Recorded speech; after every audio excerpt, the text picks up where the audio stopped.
Hi guys, today we're going to learn about concavity and inflection points. Let's start with the definition of concavity. Let f be differentiable on the open interval I. What we know is that the graph of f is concave upward on the interval I if f prime is increasing on the interval. Similarly, we have that the graph of f is concave downward or down on an interval I if f prime is decreasing on the interval. Now, let's go over the test of concavity. Let f be a function whose second derivative exists on an open interval I. If f double prime is greater than 0 for all the x's in the interval, then the graph of f is going to be concave up in the interval. If f double prime is less than 0 for all the x's in the interval, then the graph of f is going to be concave down in the interval. Now let's move over the definition of inflection point. We say that a function has an inflection point at c, f of c if f double prime of c is equal to 0 or if f double prime at c does not exist or it's undefined. Okay?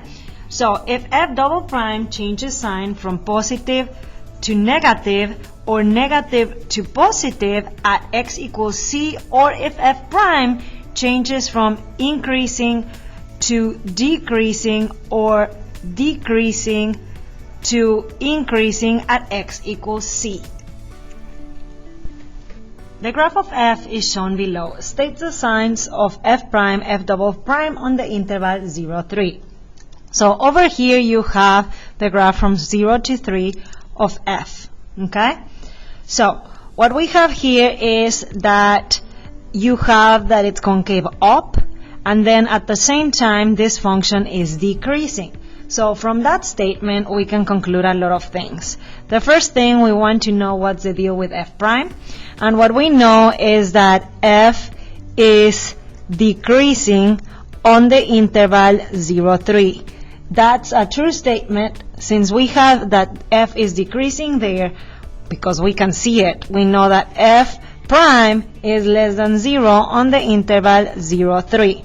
Okay, so this is what made me conclude this part. Now, okay, we know that f is concave up in this situation, okay, on the interval 0, 3. Okay, so what you can see here, concavity, it's the second derivative. So the second derivative is telling you that the second derivative is going to be, and let me do the second derivative here correctly, 1, 2, greater than 0 on the interval 0, 3. And that's it for this example. As you can see, simple. Example, we have the function f of x is equal to x power 4 minus 4 x power 3. We need to find the intervals where f is increasing, decreasing, relative extrema, the intervals where f is concave up and down, the inflection points. We need to justify our answers and use the information we found to sketch the graph of f. So what are you going to do here? So the first thing that you are going to do, for a, is take your derivative. You take your derivative, and in this situation is going to be 4x power 3 minus 12x power 2. At this point, you want to equalize this to 0, okay? And then we're going to factor. So you have 4x power 2 times, and we have that it's going to be x minus 3 equals 0. Okay? So from here you have your critical numbers, which are 0 and 3. Okay? So this are your critical numbers. Okay? Now that you have your critical numbers, what are you going to do? Your table. So you start with negative infinity 0, 0, 3, 3, infinity. Okay? And what are you going to evaluate in this beautiful table that we have? You are going to evaluate f prime. Okay, so f prime at select a number. I would select negative 1. If you put negative 1 here and here, okay, this is positive, this is negative, that's going to be negative. If you select 1, okay, plug 1 here, okay, so what would you have here? It would be negative. If you select 4 here, it would be positive. Okay, so you have this situation where you have that this is decreasing, okay, decreasing, and this guy is going to be increasing. Okay. But remember, the table doesn't matter. Nobody cares about the table. So what do you have? Since, okay, f is what? F prime is what? Less than 0, okay, on the interval negative infinity 0 and the interval 0, 3, okay, we know that f is what? Decreasing there, okay? Similarly, what do you know? We know that f prime is less than 0, okay, on the interval 3, infinity, okay? So what do you know? You know that f is increasing there, okay? So we have that. In addition to that, you also can solve the situation with the relative extrema, okay? The relative extrema here, what do you have? I have that 0 here. This is going to be neither, okay? If you want to plug it in, you have that f of 0 is going to be 0, and in addition you have that f of 3, okay? That's going to be negative 27, okay? Okay, so what you have is that x equals 0 is neither, okay? Why? Because, okay, f prime does not, okay, change signs there. Okay, so you know that it's neither. X equals 3, okay, is a relative what? It comes from negative to positive, so that's a relative minimum, okay? It's a relative minimum of f because what's going on there? F prime changes, okay, from negative to positive, okay, there, okay? So we're done with A and B. Now let's do C. Interval or it's concave up and down. For that one, we need the second derivative. Okay, concavity is based on the second derivative. So what are you going to do here? I already have my first derivative over here, so I'm going to take the second derivative, which is going to be 12x squared minus 24x. Okay, what you're going to do here is you're going to ask yourself, is this function undefined at any point? No, so you're just going to equalize it to 0. You factor out the 12x, therefore you have that it's going to be x minus 2, so you have 2 x's. Okay, the possible x's are 0 and 2, and these are possible, I repeat, possible inflection points. They are not inflection points until you prove that you have a change. If not, they are just possible inflection points. At this point, you are going to do another table with the second derivative. From negative infinity to 0, 0 to 2, 2 to infinity. And here you are going to evaluate the second derivative. Okay? So select any number, okay? From here, I would select negative 1. If you select negative 1, what happens? This is going to be positive, this is going to be positive, so overall positive. If you select a number here in between 0 and 2, that would be 1. This is positive, but this is negative, so overall is negative. Okay? Here you can select whatever you want, select 100 or something like that, and that's going to be positive. If the second derivative is positive, you know that it's concave up. If it's negative, you know that it's concave down, and if it's positive, concave up. So clearly, in addition to see the concavity here, you can see that the change of the second derivative from positive to negative and negative to positive tells you that both of them are inflection points. So now let's just conclude. Okay? So for this one, you have that f is concave up, okay, on the interval, and let's do negative infinity to 0, and this one is going to be 2 to infinity because f prime is greater than 0 there. Okay. Similarly, we know that f is concave down on the interval 0 to. Why? Because f double prime is less than 0 there. Okay, so we're done with C. Okay, so we go ahead, C done. Now, what happens with D? D we can already conclude from this beautiful table that we have over here. Let me get another piece of paper. Okay, so for D what we have is the inflection points.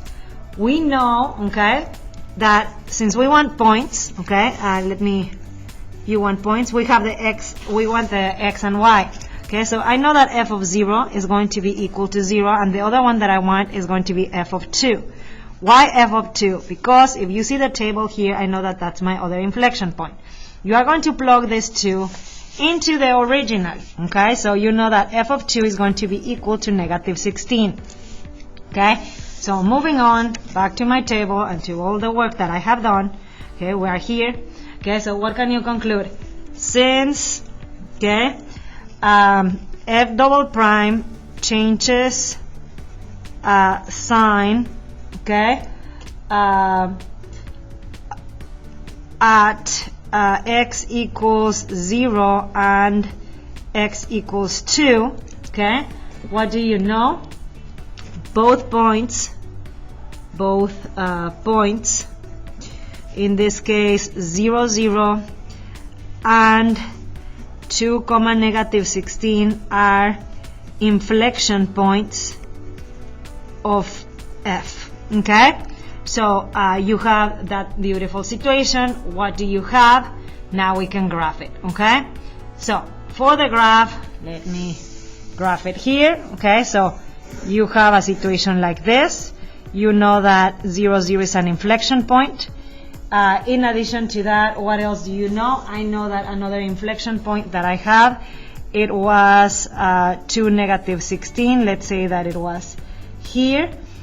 We have a minimum, it was at 3, negative 27, and then the concavity, okay? So you have a situation like this, then like this, then you have this situation, then it crosses this way, so you have a situation that looks like this. Let me show you over here, okay? So this is the point 0, 0, this is the point, what was it, 2, negative 16, this is going to be the point 3, negative 27, okay? And by the way, this, it's not proportional, that should be 4, right? Because you know from the original that that's a 0. So this is f, okay? This is the beautiful graph of f, okay?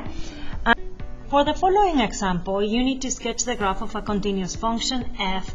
Please note that it's a continuous function f with the given characteristics. So the first thing that they give you is that f of 0 is equal to f of 2, which is equal to 0. Here they are telling you the x-intercepts or the zeros of your function f, okay? Zeros of f.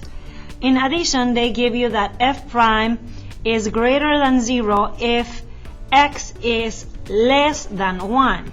Meaning, what do you know from this situation? What we know from this situation is that f, okay, is going to be, is increasing on the interval negative infinity to 1, okay? In addition, they give you that f prime of 1 is equal to 0. So this is telling you that you have an horizontal tangent line there, okay?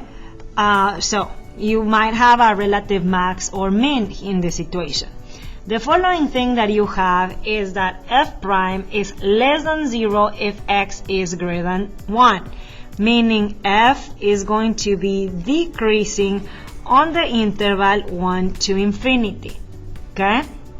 So this one, f double prime is less than 0, okay?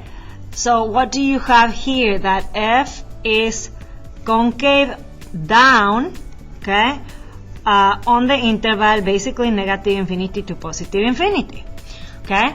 So in addition to that, right now I can conclude about this one. Since there's a change from increasing to decreasing here, I can tell you that this is a relative max, okay? Why? Because it was increasing and then the function start decreasing. So from here, I have my zeros, which are 0, and then I have 1, 2. I have that at 2, I have another 0.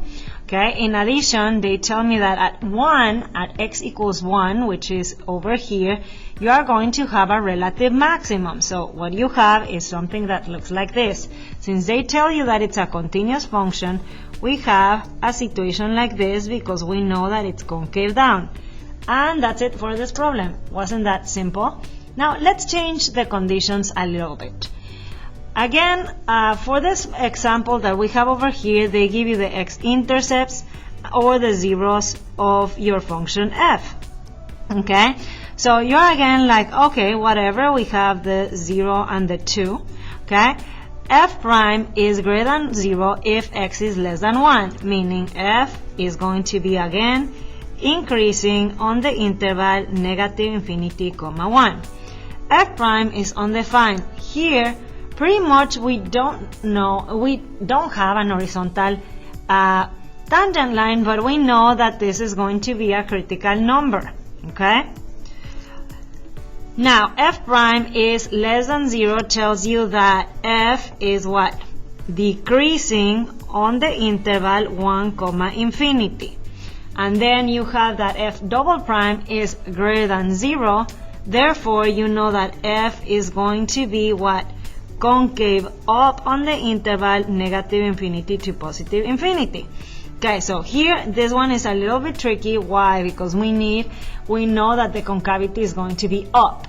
Okay, now since the condition that we have from the instructions here is that the function is going to be continuous, you have also a critical number here that changes from increasing to decreasing. Again, we have that this is going to be a relative maximum again at 1. So you do know that at 1 we have a relative max. The issue here is that the concavity is going to be up. So you know that it's going to be a situation like this and a situation like this. Okay? Why we have this example? Because remember, sketch the graph of a continuous function of f. So this is my f for this situation, and for the first situation that was your f. Well, I hope that this video was helpful. Bye!